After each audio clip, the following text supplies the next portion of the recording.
ఈ విలువల్ని మనం కాపాడుకోకపోతే రాబోయే రోజుల్లో కూడా చాలా ఇబ్బందులు వస్తాయి. సంపద అవసరం, అదే సమయంలో విలువలు కూడా చాలా అవసరం. ఈ రెండు కాపాడుకోలేతే మనం ఏదైనా సాధిస్తామని చెప్పి కూడా నేను మీకు తెలియజేస్తున్నా. ఇంకొక పక్కన ఈరోజు మీ జీతాలు అవన్నీ కరెక్ట్గా ఇస్తున్నాం, కానీ ఇంకా ఆర్థిక ఇబ్బందులు ఉన్నాయి. నేను ఏ పరిస్థితిలో ముఖ్యమంత్రి అయ్యానో మీకు అందరికీ ఐడియా ఉంది. ఒక పక్క ప్రజలకు హామీ ఇచ్చాం, సూపర్ 6 ఇచ్చాం. ఉద్యోగస్తులను కూడా నేను ఎప్పుడూ ముఖ్యమంత్రిగా ఉన్నా ఉద్యోగస్తులకు ఎప్పుడూ ఇబ్బంది రాలేదు, రానివ్వను. మళ్ళీ భవిష్యత్తులో కూడా ఏ విధంగా చేయాలో అవన్నీ ఆలోచించుకొని అన్ని విషయాల్లో మీరు ఏ ఆస్పిరేషన్ పెట్టుకున్నారో అవన్నీ ఫుల్ఫిల్ చేసే బాధ్యత మేము తీసుకుంటానని చెప్పి కూడా నేను మీకు తెలియజేస్తున్నా. ఇక్కడ ఒక విషయం చెప్పి, we are all very very inspiring time. నేను ఈ మాట మీ అందరికీ వాడుతున్నా. ఈరోజు మేము చాలా ప్రోగ్రాములు ఇచ్చాం. మా మహిళలు అయితే, మా టీచర్లు అయితే మగ టీచర్ల కంటే మా మహిళా టీచర్లకి ఒక అడ్వాంటేజ్, ఆర్టీసీ బస్సులు కూడా ఫ్రీ కాబట్టి ఫ్రీ ట్రావెలింగ్ రావచ్చు స్త్రీశక్తి కింద. అలాంటి వినూత్నమైన గ్యాస్ కూడా పేదవాళ్ళందరికీ కూడా గ్యాస్ కూడా ఇచ్చాం. నేను ఎందుకు ఈ మాట వాడానంటే ఇన్స్పైరింగ్ టైం అని. ఈరోజు ఒకప్పుడు ఐటీ చాలామందికి అర్థమయ్యేది కాదు. ఈరోజు ఐటీ అనేది రియాలిటీ అయిపోయింది. మీరందరూ కూడా ఐటీ ఇష్టం ఉన్నా లేకపోయినా ఐటీ కూడా నేర్చుకోవాలి. మీ జీవితాల్లో బాగా అంటే సులభతరంగా ఉండాలంటే ఐటీ కూడా నేర్చుకోవాలి. ఇప్పుడు ఈ 6-7 మంది చూస్తే అందరూ కూడా ఐటీ నేర్చుకొని వీడియోలు తయారు చేశారు, సబ్జెక్ట్స్ తయారు చేశారు, సోషల్ మీడియా ఉపయోగించారు, బ్రహ్మాండంగా ముందుకు పోయారు. ఈరోజు గవర్నమెంట్ కూడా మీరు చూస్తే టోటల్గా గవర్నమెంట్ మొత్తం కంప్యూటరైజ్ చేశాం. కంప్యూటర్ ఇది కూడా ఇన్ఫర్మేషన్, దీన్ని ఒక డేటా లేక్ కూడా తయారు చేశాం.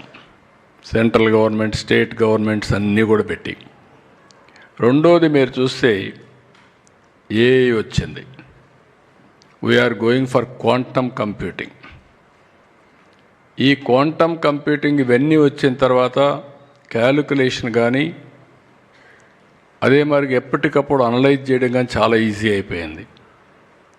ఒకప్పుడు సెటిలైట్ అంటే మనందరం ఏదైతే మన వాళ్ళు ఒక రాకెట్ లాంచ్ చేస్తే దాన్ని ఆశ్చర్యంగా చూసే పరిస్థితి ఉండేది.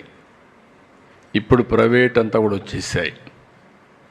మన స్టేట్లోనే కాళాస్త్రి దగ్గర స్పేస్ సిటీ ఎస్టాబ్లిష్ చేస్తున్నాం. చాలా వరకు అమెరికాలో స్పేస్ ఎక్స్ ఉంటే ఇండియాలో స్పేస్ సిటీ క్రియేట్ చేసి అమెరికాతో సమానంగా ముందుకు పోయే పరిస్థితికి వస్తున్నాం. ఇప్పుడే మన మిత్రులు మాట్లాడారు డ్రోన్. ఈరోజు ఓర్వకల్లో డ్రోన్ సిటీ క్రియేట్ చేస్తున్నాం. డ్రోన్ సిటీ క్రియేట్ చేసి అక్కడ పైలట్స్ అంతా ట్రైన్ చేసి డ్రోన్స్ మ్యానుఫ్యాక్చరింగ్ కూడా తయారు చేస్తాం. డిఫెన్స్కి రాబోయే రోజులు సివిలియన్ అప్లికేషన్స్ అన్నిటి డ్రోన్స్ వస్తాయి. ఇంకొక పక్కన మీరు చూస్తున్నారు సీసీటీవీ కెమెరాలు వచ్చేసాయి. ఎవరైనా తప్పు చేయాలంటే తప్పు చేసే ముందే మనం పట్టుకునే పరిస్థితి వస్తూ ఉంది. ఐఓటీస్ వచ్చాయి, సెన్సార్స్ వచ్చాయి, వేరబుల్స్ వచ్చాయి. ఈరోజు రియల్ టైంలో డేటా 42 పారామీటర్స్ కలెక్ట్ చేసి రియల్ టైంలో ఇవన్నీ కూడా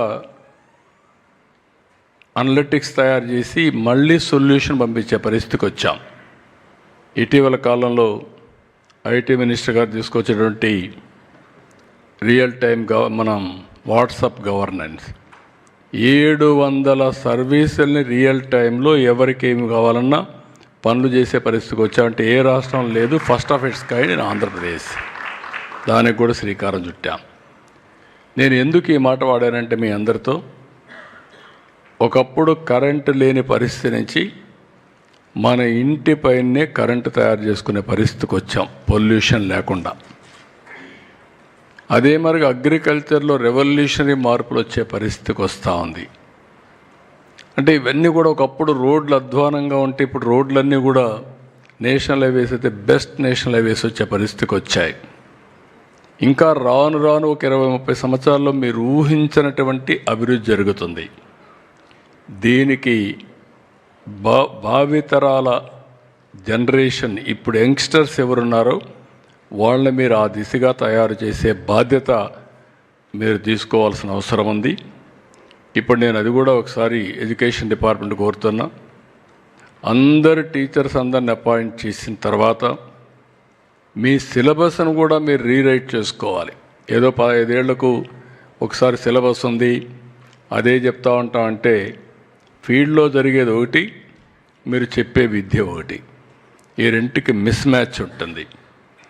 ఏదైతే రేపు సమాజానికి అవసరమో, ఎలాంటి మార్పులు చేర్పులు వస్తాయో అవన్నీ గుర్తుపెట్టుకొని అది చిన్నప్పటి నుంచి కానీ మీరు ఫౌండేషన్గా వేయగలిగితే బ్రహ్మాండమైన ఫలితాలు వస్తాయి.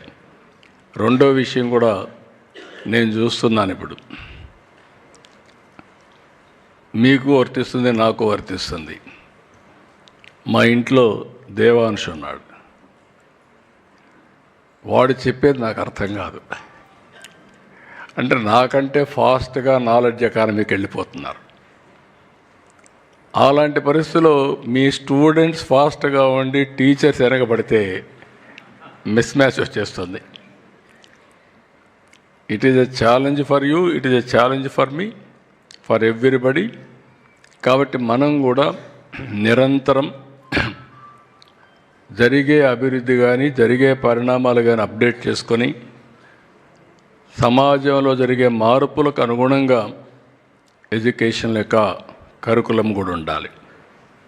ప్రతి ఒక్కరూ చదువుకున్న వాళ్ళకు ఉద్యోగాలు రావాలి, ఏదో ఒక పని క్రియేట్ చేయాలి. అందుకే మీరు ఒకసారి ఆలోచిస్తే ఈ 1 ఇయర్లోనే ఒక 10 లక్షల కోట్ల రూపాయలు పెట్టుబడులు వస్తున్నాయి. బయట వాళ్ళు వచ్చే పని లేకుండా ఇక్కడే మీరు వొకేషనల్ కోర్సెస్ దగ్గర నుంచి అన్ని కోర్సెస్ మీరు చేయగలిగితే దానివల్ల మన పిల్లలు బాగుపడతారు.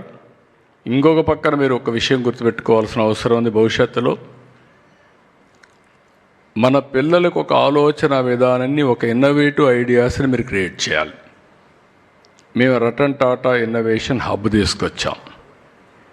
1 ఫ్యామిలీ 1 ఆంటర్ప్రెన్యూర్ అనే ఇది తీసుకొస్తున్నాం. దీనివల్ల రాబోయే రోజుల్లో మనం మన ఊర్లో కూర్చొని నాలెడ్జ్ ఎకానమీలో కంపెనీలు ఫ్లోట్ చేసే అవకాశం కూడా వస్తుంది. మీ అందరికీ ఒకటే చెప్తున్నా,